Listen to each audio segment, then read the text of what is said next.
শব্দ যেটা আমরা ছোট থেকেই কানে শুনে বড় হয়েছি, সেটা মায়ের বকুনি হোক কিংবা রঙিন বইয়ের পাতায় অ আ ক খ এবিসিডি হোক না কেন, কিন্তু সেই শব্দের সৃষ্টি কোথা থেকে, কী বা তার ইতিহাস, এই সব কিছুকেই চার দেওয়ালের ভেতরে একই ছাদের নিচে আধুনিকভাবে সাজিয়ে তুলেছে গভর্নমেন্ট অফ ইন্ডিয়া, যার তত্ত্বাবধানে রয়েছে national council of science museum, যেটি ন্যাশনাল লাইব্রেরি ক্যাম্পাসে গড়ে উঠেছে মিউজিয়াম অফ ওয়ার্ড নামে। যদি আপনি ইতিমধ্যেই এসে থাকেন তাহলে ঠিক আছে, তা না হলে এখানে কিভাবে আসবেন?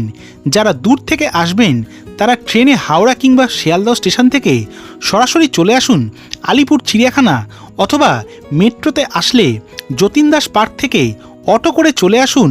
মেন গেটে আসার পর সিকিউরিটি স্যারেরা আপনাদের প্রত্যেকের আইডি চেক করবে, ফোনে ছবি তোলা থাকলেও হবে। প্রবেশ করলেন ন্যাশনাল লাইব্রেরির ক্যাম্পাসে। জীবনে প্রথমবার ন্যাশনাল লাইব্রেরিতে ঢুকলাম, তাও কিনা আবার ভারতবর্ষে চালু হওয়া প্রথম ওয়ার্ড মিউজিয়াম দেখতে। চলুন ভেতরে ঢুকে আপনাদের দেখাচ্ছি কিরকম দেখতে। ভেতরে ক্যাম্পাসটা এতটা বড়, আর সব থেকে বড় কথা প্রত্যেকটা জায়গা পরিষ্কার পরিচ্ছন্নভাবে সাজানো। ভেতরে প্রবেশের আগে ডান দিকে ব্যাগ কাউন্টারে ব্যাগ রেখে ঢুকতে হবে। প্রবেশ পথেই রয়েছে ভারতের জাতীয় পতাকা, জয় হিন্দ বন্দে মাতরম। গত 19শে জুলাই আনুষ্ঠানিকভাবে উদ্বোধন করেন ভারতের স্বরাষ্ট্রমন্ত্রী অমিত শাহ।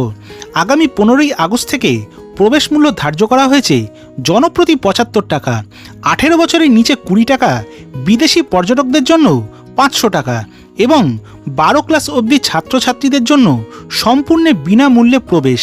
মঙ্গলবার থেকে রবিবার সকাল 10টা থেকে সন্ধ্যে 6টা অবধি খোলা থাকবে, সোমবার বন্ধ এবং নোটিশ অনুযায়ী পাবলিক হলিডেগুলিতে ছুটি থাকবে। মিউজিয়াম অফ ওয়ার্ড বা শব্দের জাদুঘর ভারতের বহুভাষিক, সাহিত্যিক ও মৌখিক ঐতিহ্যকে তুলে ধরে।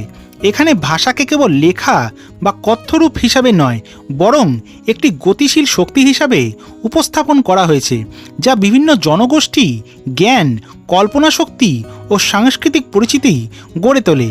নানান নিদর্শন, ব্যাখ্যামূলক গ্রাফিক্স, দৃশ্যশ্রাব্য উপস্থাপনা এবং ইন্টারঅ্যাক্টিভ বা অংশগ্রহণমূলক স্থাপনার মাধ্যমে এই জাদুঘরটি শব্দের উদ্ভব, বিস্তার, রূপান্তর ও টিকে থাকার যাত্রাপথকে তুলে ধরে। মিউজিয়ামটি দুটি ভাগে বিভক্ত করা হয়েছে, তবে সবাইকে অনুরোধ, দয়া করে এই সুন্দর জায়গাটিতে এসে কেউ রিলস বানাবেন না।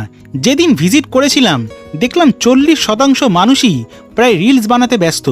যদি পরে সম্ভব হয় এটা নিয়ে একটা ডিটেলসে ভিডিও বানাবো। তাহলে আর দেরি কিসের, তাড়াতাড়ি চলে আসুন। আর ভিডিওটি ভালো লাগলে লাইক, শেয়ার, সাবস্ক্রাইব করতে ভুলবেন না। 14ই আগস্ট অবধি কিন্তু এখানে কিন্তু প্রবেশ একদম সম্পূর্ণ ফ্রি, তো তাড়াতাড়ি চলে আসুন। এই ভিডিওটা চটপট সেভ করে রাখুন।